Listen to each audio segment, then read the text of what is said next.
보도의 진실과 시청자의 진심을 알아봅니다. YTN 뉴스 FM 열린 라디오 YTN, 저는 프로듀서 김양원입니다. 엊그제부터 65세 이상 74세에 대한 코로나19 백신 접종이 시작됐죠. 7월부터는 50대와 고3 수험생, 교사 등도 접종을 받을 수 있게 된다는데요.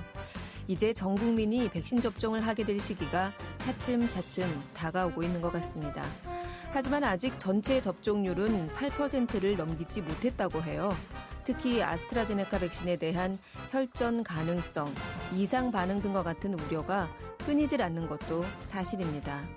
70대 부부지간에도 75세가 넘은 남편은 화이자를, 75세가 안 된 부인은 아스트라제네카를 맞으면서 1살 차이로 희비가 엇갈렸다는 주장도 들리던데요. 오늘도 코로나 백신 가짜뉴스 감별부터 함께 하시죠. 5월 29일 토요일 순서 바로 시작합니다.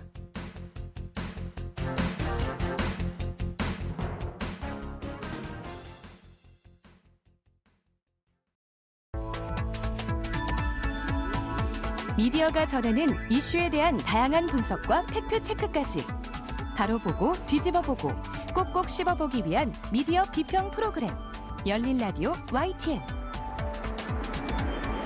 한 주간 있었던 뉴스들 가운데 사실 확인이 필요한 뉴스를 팩트체크해 봅니다. 팩트체크 전문 미디어죠. 뉴스톱의 송영은 팩트체커 전화 연결돼 있습니다. 송 기자님 안녕하세요. 네, 안녕하세요. 네. 자, 오늘 백신 팩트체크에 앞서서 먼저 다뤄볼 주제는 문재인 정부 들어서 이 현충원에 태극기를 못 들고 가게 하고 애국가도 못 부르게 한다? 예, 이런 주장이 청와대 국민청원 게시판에 등장했다고요?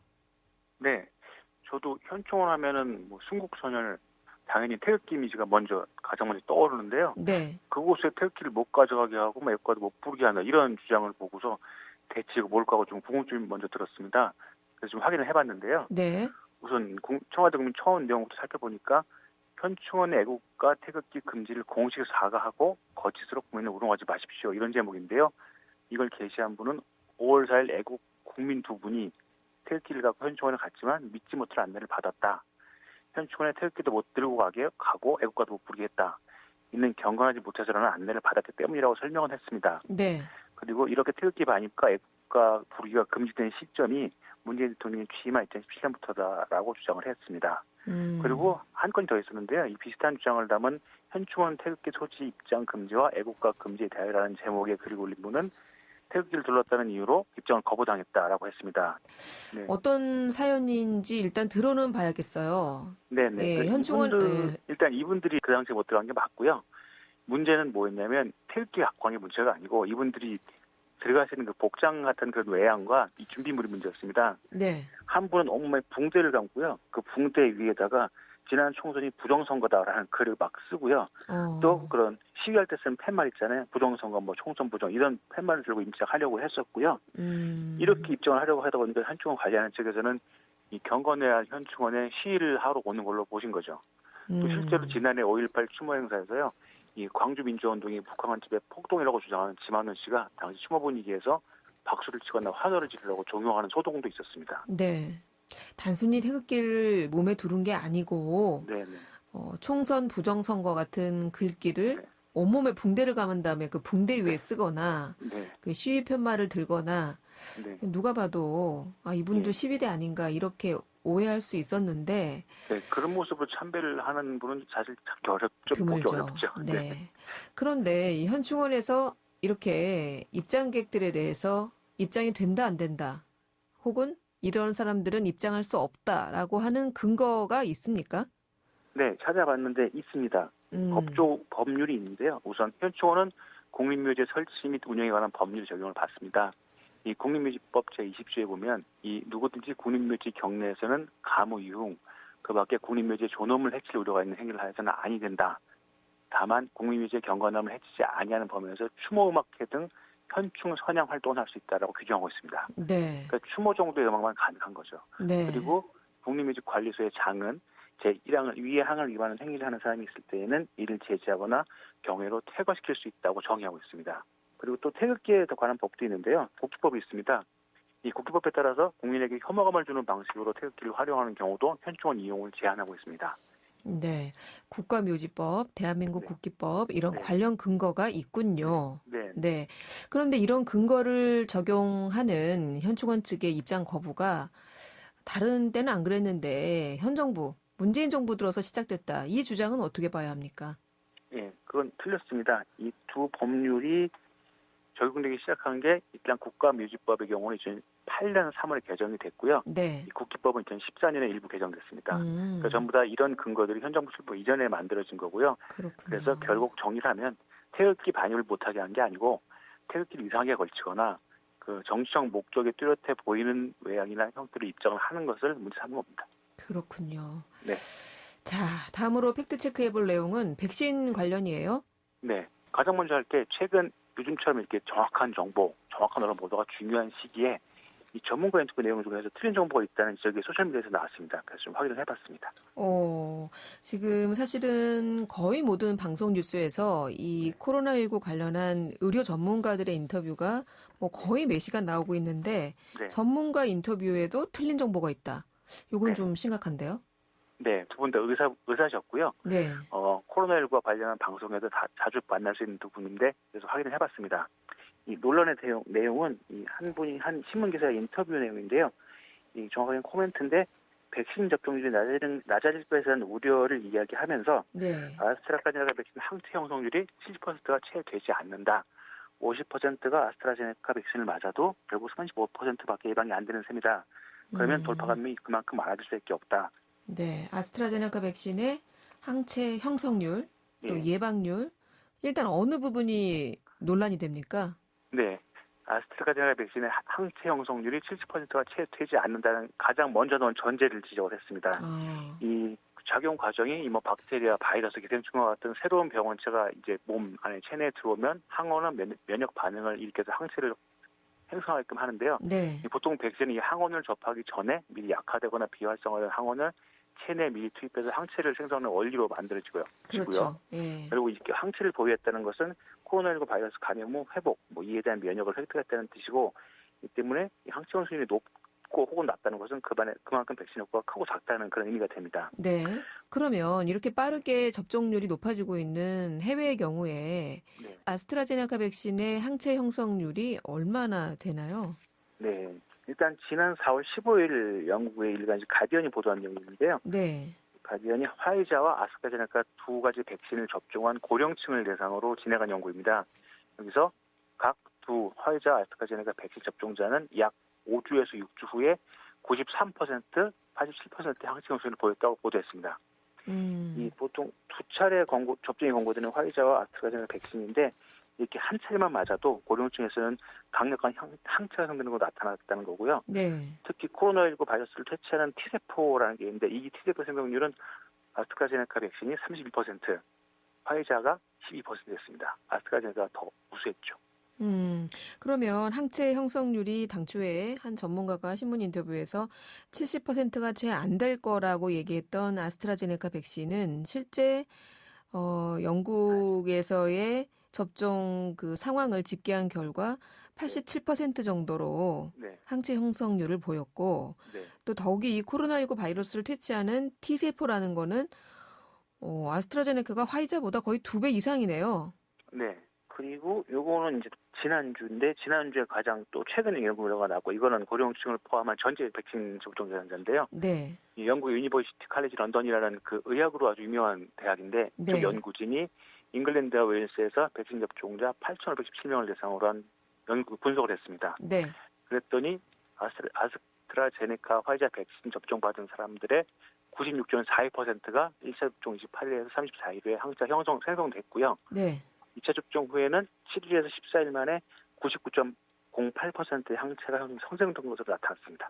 거의 다른 얘기죠. 네. 그러니까 이걸 또 분석을 해보면 이 항체 비율은 초기에는 이제 화이자 백신을 접종한 사람이 좀 더 빠르게 증가했는데 이 4주 후가 지나면 아스트라제네카나 화이자 모두 동일한 수치의 항체 형성률을 보였습니다. 네. 그래서 전 세계적으로 접종이 진행되고 있는 실제 접종자들 대상으로 한 가장 최근 데이터에서 본 아스트라제네카 백신 항체 형성률은 1차 접종 시 87에서 96%, 2차 접종 시 99%를 보이고 있다. 이게 결론입니다.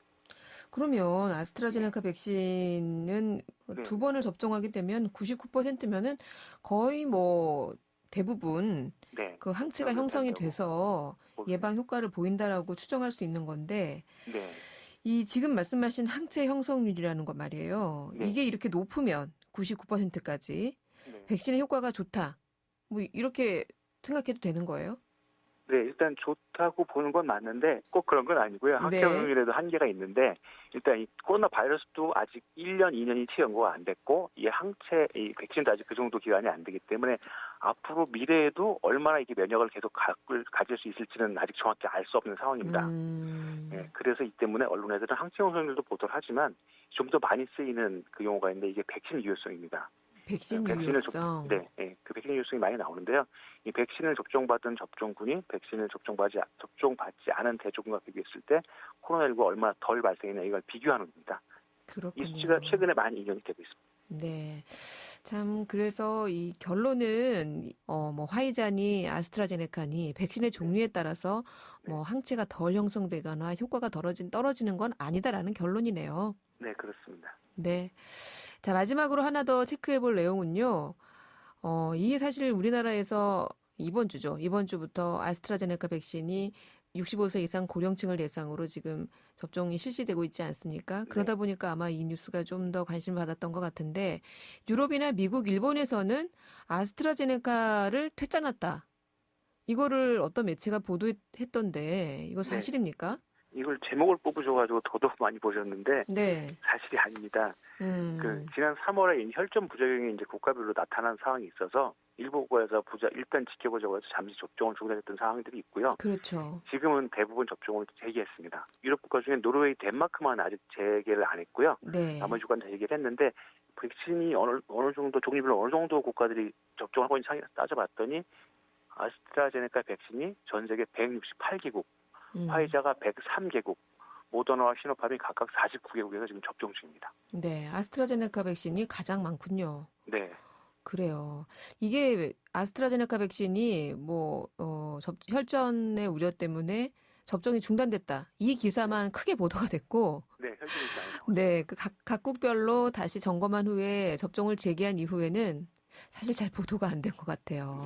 네, 그렇다 보니 이런 오해가 아직도 있고, 이 국내에서는 이렇게 다른 나라의 접종 사례를 들어서 아스트라제네카 백신에 대한 안전성을 우려하는 보도가 아직도 많습니다. 그런데 실제로 해외에서는 이 아스트라제네카 백신이 활발하게 접종되고 있다는 거 아셔야겠습니다. 네. 아스트라제네카 백신 관련해서 좀 재미있게 이해하시려고 몇 가지 수제를 좀 찾아봤는데요. 통계를요. 이게 로이터 통신에서 만든 자료인데 전부 다 100만 명이 기준인 수치입니다. 일단 유럽에서 아스트라제네카 백신 접종 후 희귀 혈전 발생률은 100만 명당 6.5건입니다. 근데 미국에서 화이자 백신 접종 후 부작용인 아나필라식스 발생률은 100만 명당 11.1건. 네. 그리고 이 사람이 보통 벼락 맞을 확률이 100만 명 37건이고요. 네. 또 12시간 이상 장거리 비행 승객의 폐색전증 발생률이 100만 명당 5건입니다. 네.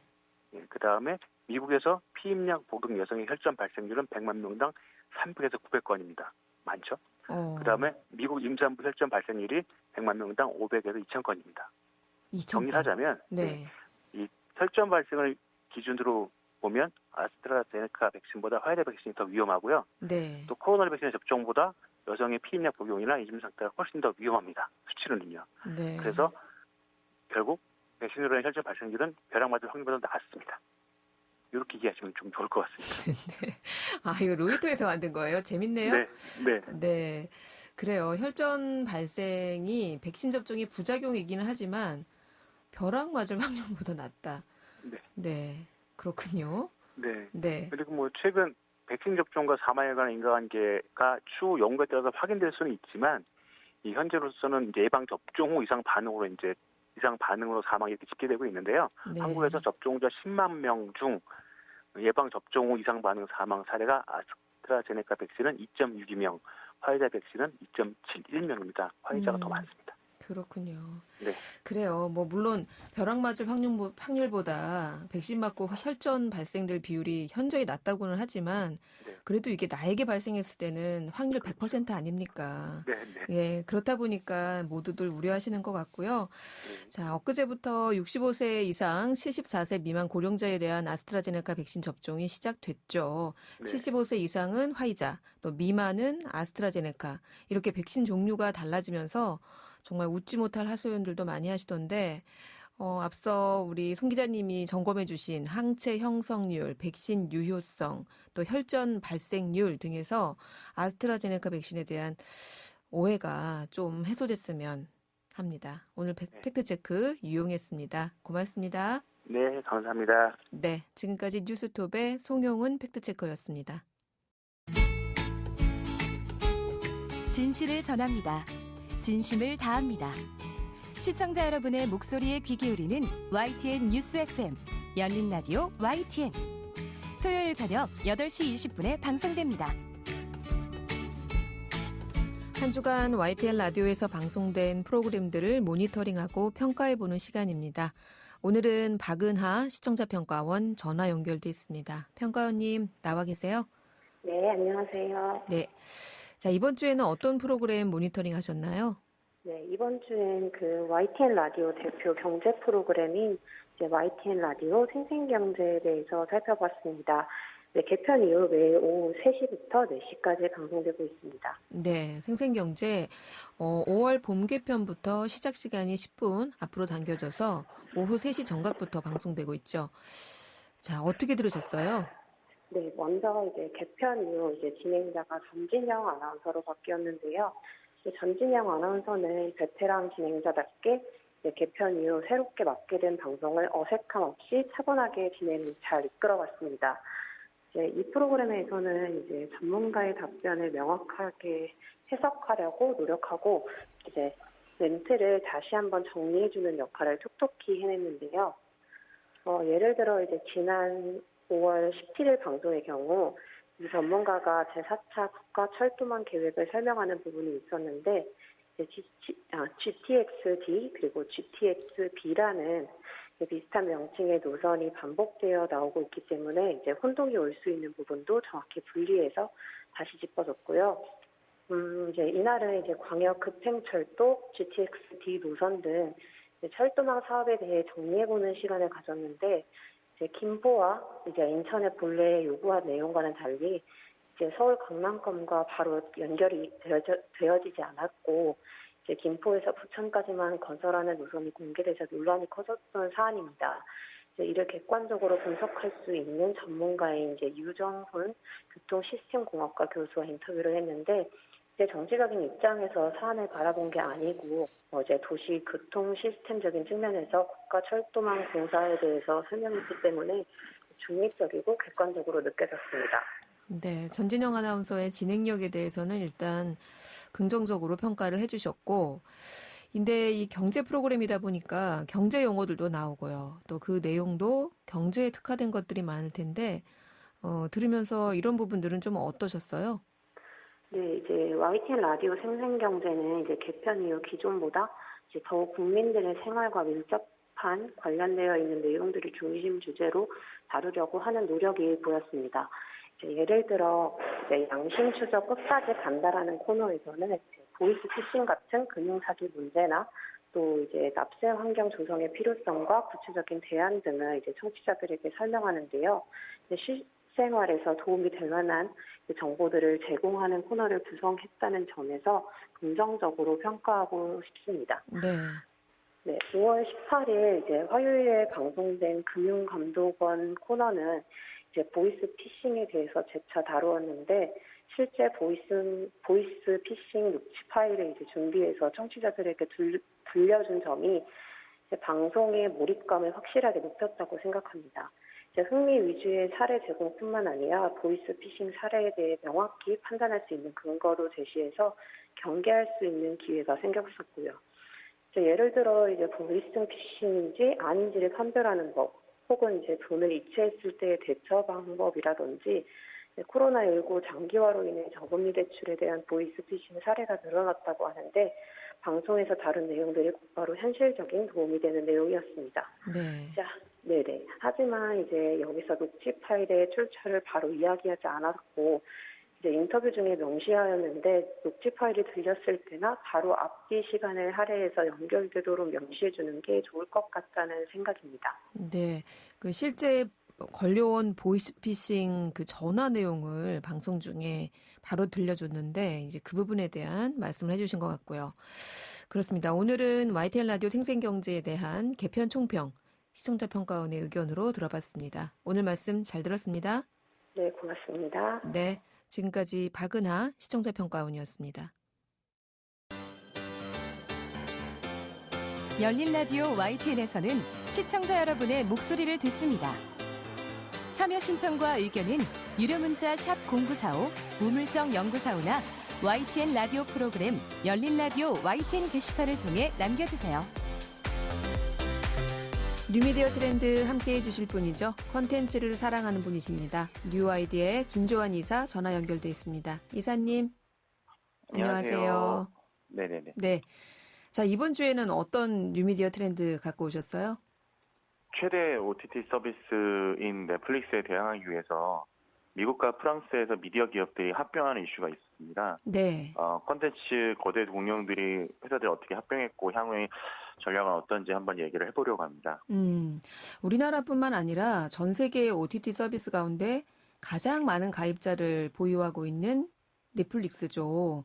이 네네. 넷플릭스를 견제하기 위해서 각국의 미디어계가 꿈틀하고 있다 이런 말씀이신데 자, 미국과 프랑스 예를 먼저 들어주셨는데 그럼 먼저 미국부터 가볼까요? 네, 한국 시간으로 지난 목요일 날 미국 최대 어떻게 보면 온라인 쇼핑 회사로 기억되고 있는 아마존이 지난 이제 26일 기준이죠. MGM 스튜디오를 인수했어요. 네. 84억 5천만 달러고요. 그 우리나라 돈으로 9조 5천억 규모의 인수입니다. MGM 스튜디오라고 하시면 잘 모르실 분들도 계실 거예요. 요즘 분들은. 근데 007, 로키, 매드맥스, 로보캅, 핑크팬더 등을 내놓은 헐리우드 대형 영화사고요. 네. 사실 2018년에 애플이 애플 TV 플러스를 런칭하기 위해서 인수를 하려다가 협상이 무산되기도 했었습니다. 네. 그래서 아마존이 MGM 스튜디오를 인수하는 건 이제 자사 OTT 서비스인 아마존 프라임 비디오 서비스를 강화하려는 전략으로 보이고요. 네.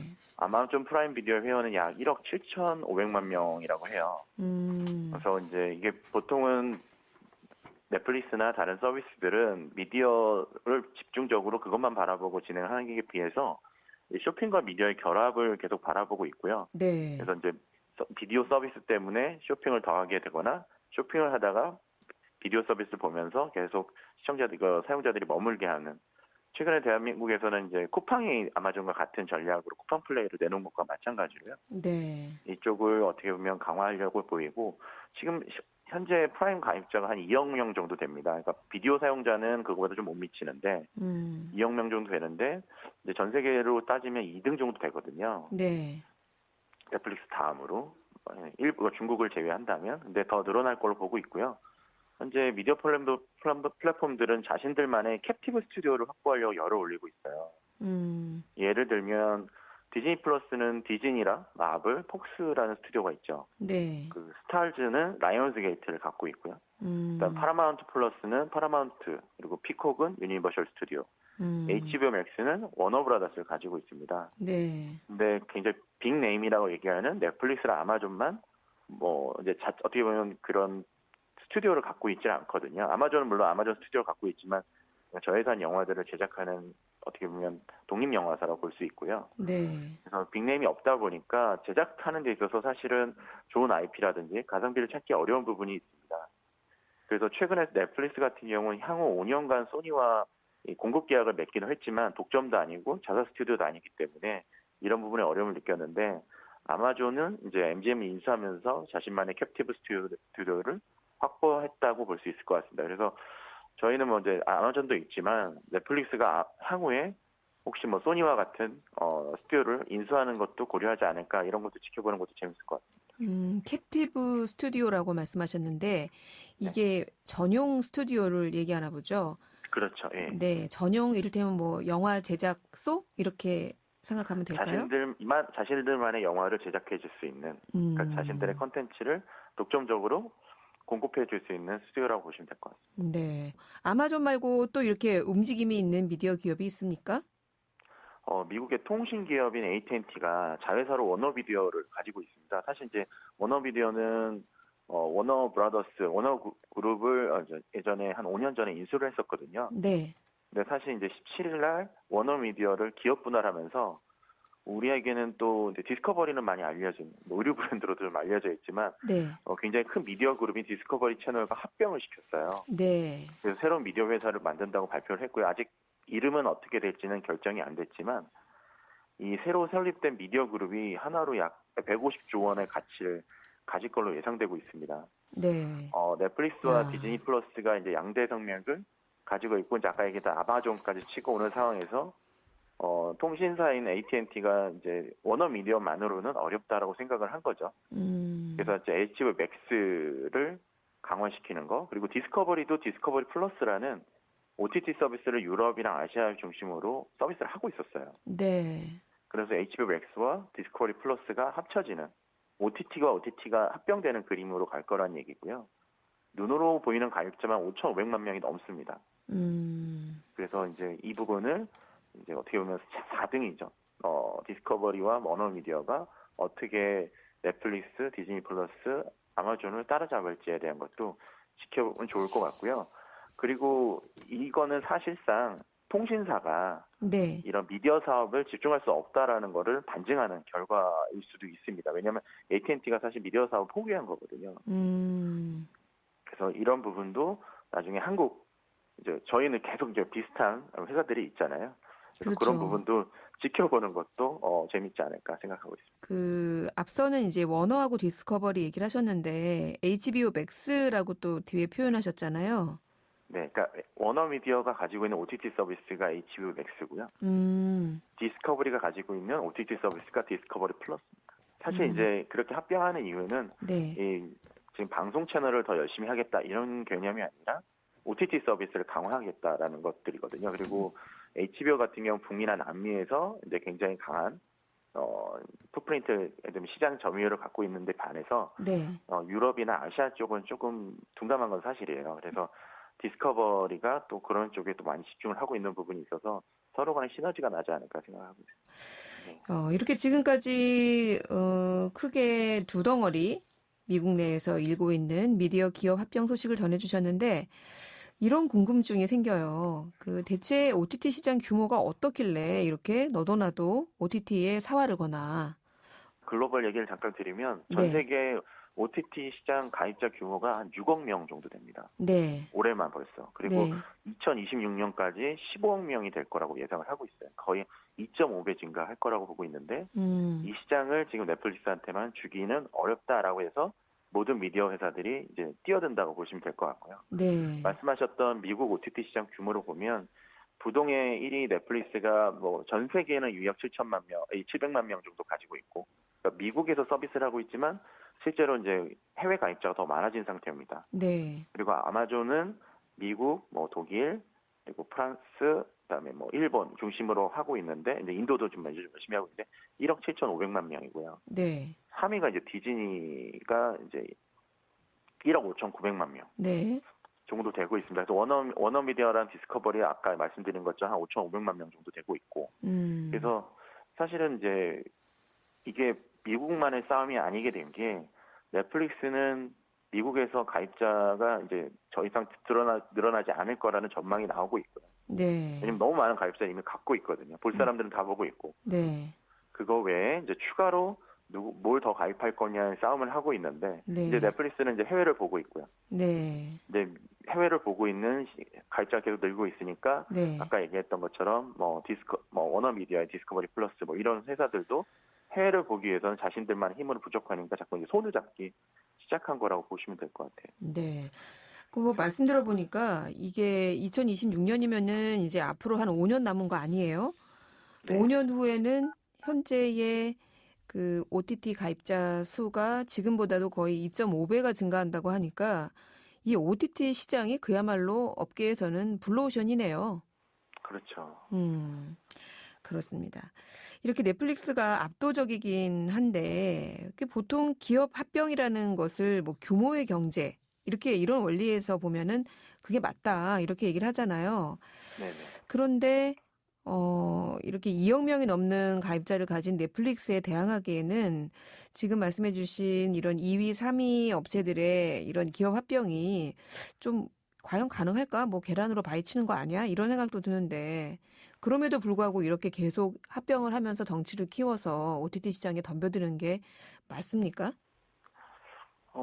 근데 사실은 이게 예전 같았으면 이런 용기를 내기 어려웠던 것들은 사실인데, 네. 디즈니가 보여준 그림 자체가 어떻게 보면 같은 미디어 회사들한테 좀 많은 자극을 주지 않았나 생각을 하고 있어요. 3위였죠, 디즈니가. 네, 사실은 2019년만 해도 디즈니는 디즈니 플러스라는 서비스도 존재하지 않았었거든요. 근데 그게 이제 불과 1년 조금 넘은 상황에서 뭐 아까 얘기했던 1억 5,900만 명, 물론 여기에는 훌루나 아니면 뭐 스타즈나 뭐 이제 ESPN 플러스 같은 다른 OTT 서비스도 있지만, 네. 궁극적으로 디즈니 플러스의 가입자가 1년 만에 이렇게 늘어날 수 있다. 좋은 컨텐츠가 있고, 네. 그다음에 그들이 정말로 TV가 예를 들면 방송 사업을 포기하고 이 OTT에 집중한다면 이 정도의 전환을 이뤄낼 수 있다라는 걸 보고 있고, 최근에 HBO 같은 경우도 극장 개봉하는 영화들, 예를 들면 뭐 모탈 컴뱃이니 아니면 고질라와 킹이란 이런 영화들을 극장 개봉과 동시에 OTT 서비스에 올려놓으면서 가입자들 끌어모으는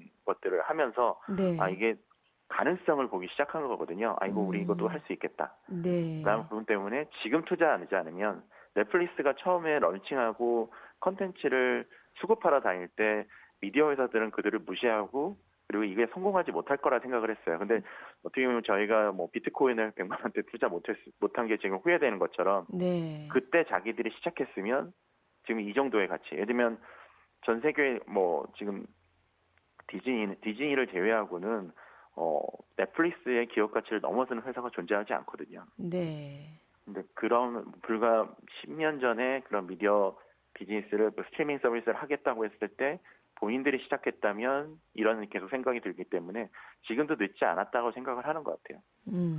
그렇군요. 자, 이제 마지막으로 2주의 화제 영상 소개해 주시고 가셔야죠.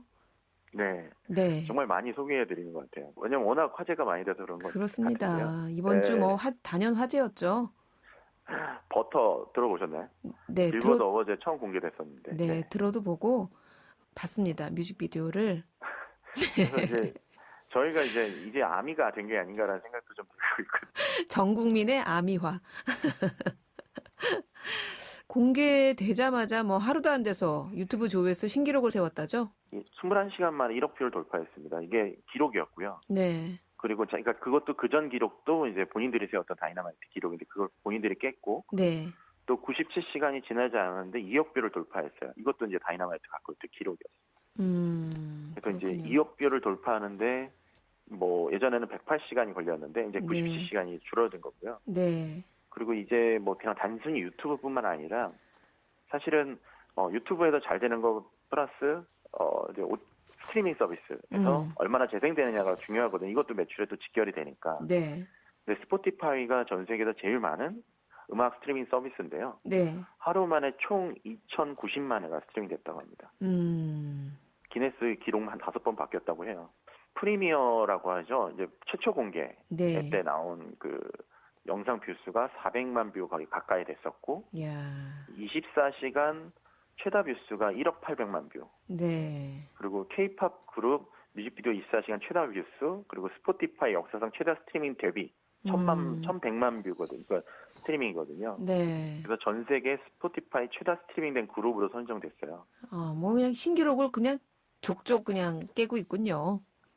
사실은 이제 이런 K-팝 아티스트들이 유튜브에서는 굉장히 강력한 성적을 내는 거는 기정사실화 되고 있었는데, 네. 실제로 듣는 음악으로서는 뭐 이제 에드 시런이나 저스틴 비버의 이제 곡들이 훨씬 더 효과를 많이 내고 있었거든요. 콜드플레이라든지. 네. 근데 그런 곡들을 다 따돌린 겁니다. 이야, 정말 대단하고요. 이 공개된 영상이죠. 버터의 가사를 보니까 전체가 다 영어예요. 네. 그리고 리듬이나 가사 분위기 뭐 이런 것들이 사실 기존에 우리 가요에서 보여줬던 거하고는 느낌이 확연히 다르던데 이건 정말 팝이구나. 저는 이런 생각이 들었어요. 그렇죠. 그러니까 사실은 뭐 BTS라는 그룹 자체는 K-팝에 어떻게 보면 종속되고 이렇게 같이 평가받고 하고 싶어하지 않는 것 같아요. 본인들만의 길을 만들고 있는 것 같고요. 네. 사실 다이너마이트 때 이제 미국 음악 시장을 폭파시켰는데 버터로 이제 또 이제 그 사용자들의 귀를 녹이고 있다는 얘기 지금 나오고 있더라고요. 네. 그래도 뭐 트위터 발생 건수가 뭐 이제 3억 건이 넘고 있는데 사실은 다이너마이트 때도 발음이나 아니면 음악이나 이런 것들이 실제로 K-팝에 선입견을 갖고 있던 사람들도 좋다라고 느꼈는데 그거보다 완성도가 더 높은 것 같다라는 얘기들이 많이 나오는 거 보면 네. 앞으로의 BTS 행보가 더 기대되는 게 사실입니다. 지금이 정점이 아니지 않을까라는 생각도 들어요. 그렇군요. 전작이죠. 다이너마이트의 인기를 뛰어넘는 신곡 버터의 활약 기대해 보겠습니다. 오늘 말씀 잘 들었습니다. 네, 감사합니다. 네, 지금까지 뉴 아이디의 김조한 이사였습니다.